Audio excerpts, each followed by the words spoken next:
Bismillahirrahmanirrahim. Assalamualaikum warahmatullahi wabarakatuh. Anakku sekalian, anak kelas 5 SD Jatikarya 1, bagaimana kabar kalian hari ini? Mudah-mudahan kalian sehat semuanya. Ya, anakku sekalian, bertemu kembali dengan Bapak ya. Hari ini jadwal pelajaran agama. Kebetulan ini mungkin minggu terakhir sebelum ulangan, maka itu materinya harus selesai atau tuntas ya, sebelum kita penilaian akhir tahun atau ulangan kenaikan kelas. Ya, anakku sekalian, sebelum kita mulai, mari kita baca doa terlebih dahulu, yaitu baca basmalah dan doa mulai belajar. Bismillahirrahmanirrahim. Rabbi zidni ilma warzuqni fahma. Ya Allah, tambahkanlah ilmuku dan berilah kepahaman kepadaku. Amin. Aku sekalian, ya sekarang kita masuk pelajaran 10, yaitu kisah teladan Luqman. Luqman ini adalah terangkan dalam Al-Quran nanti ya, seorang yang soleh ya. Beliau tidak termasuk 25 nabi, tapi di Al-Quran masuk karena beliau merupakan anak yang soleh, orang yang soleh. Nah, ini siapa Luqman? Luqman adalah hamba Allah yang soleh. Ia tidak menerima kenabian, tetapi menjadi seorang ayah pilihan Allah. Nah, ini jadi Luqman ini dikisahkan dalam Al-Quran orang yang soleh, walaupun tidak termasuk dalam catatan Nabi atau Rasul, tapi dia merupakan seorang ayah ya, yang soleh untuk mendidik anak-anaknya. Dia berkebangsaan Habsyi, berasal dari kota Sudan. Pekerjaannya sebagai tukang kayu, tubuhnya pendek. Dia memiliki kekuatan mendapat hikmah dari Allah Subhanahu wa taala, sehingga nasihat yang disampaikannya kepada anaknya diabadikan dalam Al-Qur'an. Nah, ini di sini terangkan ya, Luqman sebagai tukang kayu, tubuhnya pendek, memiliki kekuatan hikmah. Nah, ini nasihat-nasihatnya pada anaknya kemudian dimasukkan atau dicantumkan dalam Al-Quran. Luqman adalah anak dari Ba'urah bin Nahur bin Tareh, dan Tareh bin Nahur merupakan nama dari Azar, ayah Nabi Ibrahim alaihissalam. Luqman hidup selama 1000 tahun. Waduh, panjang sekali umurnya ya.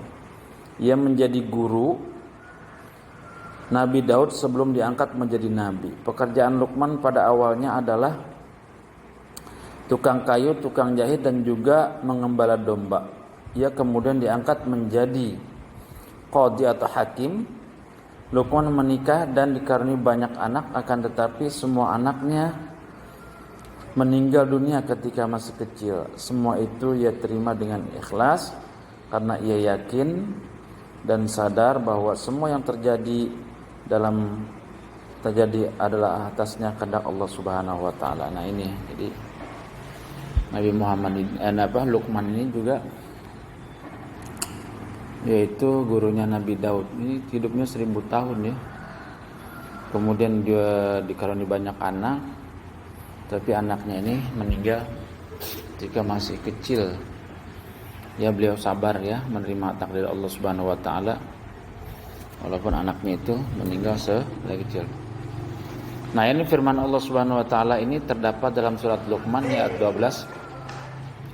Bismillahirrahmanirrahim. Wa laqad atayna Luqman al-hikmata an yashkur lillah wa may yashkur fa inna ma yashkur nafsi wa man kafara fa innallaha ghaniyyun hamid.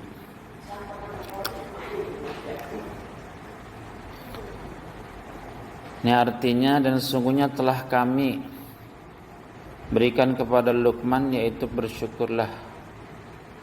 Kepada kalian Luqman berikan hikmah kepada Luqman, yaitu bersyukurlah kepada Allah Dan barang siapa yang bersyukur kepada Allah, maka sungguhnya bersyukur untuk dirinya sendiri. Dan barang siapa yang tidak bersyukur, maka sungguhnya Allah Maha Kaya lagi Maha terpuji. Nah ini ya, walaqad atana Luqman hikmah. Jadi Allah telah memberikan hikmah. Hikmah itu artinya perkataan yang bagus. Ya, nasihat-nasihat yang bagus. Apa ini? Anishkurlah, bersyukurlah kamu kepada Allah. Suruh kita bersyukur ya. Barang siapa yang tidak bersyukur kepada Allah, barang siapa yang bersyukur kepada Allah sebenarnya sudah bersyukur kepada dirinya sendiri. Ya. Ini kan nanti kalau kita bersyukur tambah nikmat kita Allah Subhanahu wa taala. Wa man kafara fa innallaha ghaniyyun hamid. Barang siapa yang tidak bersyukur kepada Allah, sesungguhnya Allah Maha Kaya lagi Maha terpuji. Jadi kalau kita bersyukur itu adalah untuk diri kita sendiri. Nah, ini apa pelajaran yang kita bisa ambil dari surat Luqman itu adalah Luqman adalah seorang hamba yang telah dianugerahi hikmah, yaitu selalu bersyukur. Luqman selalu bersyukur atas nikmat. Nah ini, jadi pelajaran yang pertama, Luqman ini selalu bersyukur Allah Subhanahu wa taala. Yaitu kita mengucapkan alhamdulillah, terus kita buktikan syukur kita untuk beribadah Allah Subhanahu wa taala. Kemudian Allah katakan bahwa barang siapa yang bersyukur kepada Allah, maka sungguhnya ia bersyukur pada ya. Jadi kalau kita bersyukur pada Allah itu enggak, sebenarnya kita bersyukur pada kita sendiri. Dan kalau kita nggak bersyukur, ya Allah itu nggak ada ruginya ya. Allah Maha Kaya dan Maha terpuji. Allah telah menerangkan Luqman ketaatan beribadah kepada Allah Subhanahu wa taala memiliki perasaan halus, akal pikiran dan pengetahuan yang luas. Nah, ini Allah telah menganugerahkan kepada Luqman itu adalah ketaatan beribadah, memiliki perasaan yang halus dan juga akal pikir dan pengetahuan yang luas. Nasihat Luqman kepada anaknya, jangan musyrik atau menyekutukan Allah. Nah, ini juga dalam surat Luqman ayat surat Luqman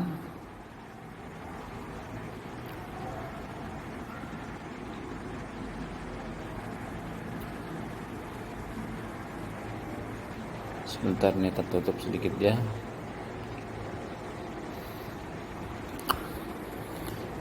Nah ini nasihat Luqman kepada anaknya dalam surat Luqman ayat 3 ya. Wa idh qala Luqman libnihi wa wa'idhuhu ya bunayya la tusyrik billah innasyirka la dzulmun 'adzim.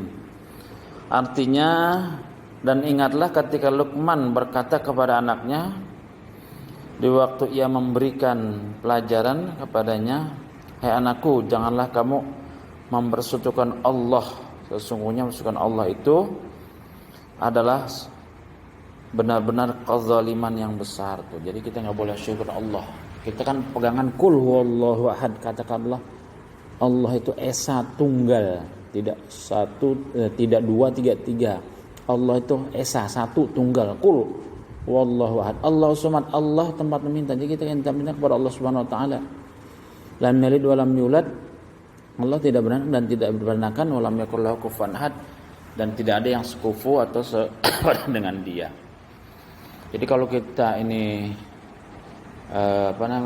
musyrikan Allah ini inna syirka la dzulmun 'adzim.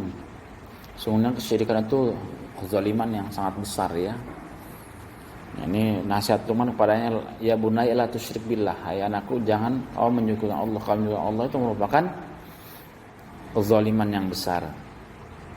Selanjutnya 2, jangan angkuh dan jangan sombong. Ini juga terdapat dalam surat Luqman ayat 18. Bismillahirrahmanirrahim. Wa la tusair khaddaka linnas wa la tamshi fil ardi marha innallaha la yuhibbu kulla mukhtalin fakhur. Dan janganlah kamu memalingkan mukamu dari manusia karena sombong. Janganlah kamu berjalan di atas bumi dengan angkuh. Sesungguhnya Allah tidak menyukai orang-orang yang sombong lagi membanggakan diri. Nggak boleh ya, kita nggak boleh sombong. Mungkin dengan kekayaan kita, dengan kepintaran kita, dengan dengan gantengan dan sebagainya, nggak boleh.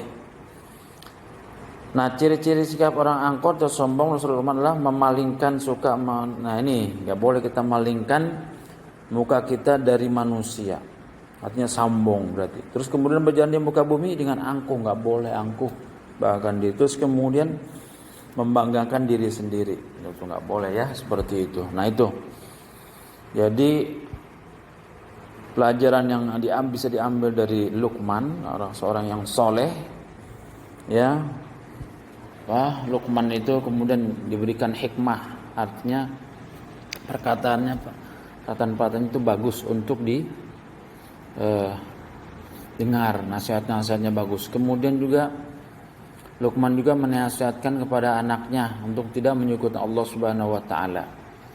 Kemudian Luqman juga nasihati untuk tidak sombong dan angkuh, ya, seperti itu. Kemudian ini hendaklah berbuat kebajikan. Bismillahirrahmanirrahim. Ya bunayya aqimis shalah wa'mur bil ma'ruf wa nahy 'anil munkar wasbir 'ala ma asabak inna dzalika min azmil umur. Hai anakku, dirikanlah salat dan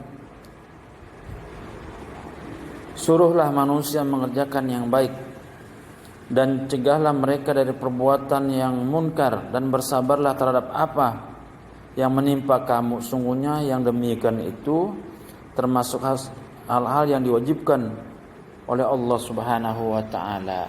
Tuh. Ini menasihatkan untuk berbuat kebajikan dan menghindari daripada kemungkaran, kemudian kita suruh bersabar, ya. Karena hal-hal itu adalah merupakan yang diwajibkan Allah Subhanahu wa taala. Ini contohnya ya, mendirikan salat, ya, berdoa kepada Allah, hormat dan patuh pada orang tua.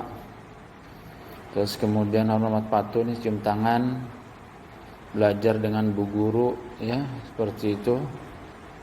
Kemudian belajar dengan usul mengaji.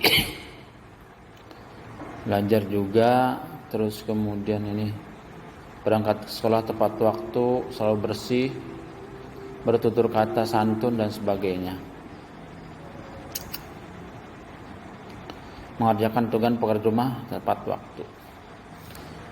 Ya, itulah anakku sekalian, ini ya materi terakhir tentang Luqman. Ya. Ini nanti kalau kalian kurang paham dan sebagainya itu kalian baca lagi ya, seperti itu. Bukunya atau dari LKS-nya ya. Nah, itu saja ya yang Bapak sampaikan. Nanti untuk tugasnya Bapak mungkin berikan tugas dari LKS ya untuk mengerjakan ulangan atau penilaian ya, seperti itu. Nah, itu materi yang Bapak sampaikan tentang kisah teladan Luqman. Silakan kalian simak dengan baik. Nah, terus kemudian untuk lebih ininya kalian silakan dibaca-baca ya, seperti itu. Itulah anak sekalian yang Bapak sampaikan ya, nanti tugas menyusul untuk mengerjakan LKS. Terima kasih. Wabillahi taufiq wal hidayah. Assalamualaikum warahmatullahi wabarakatuh.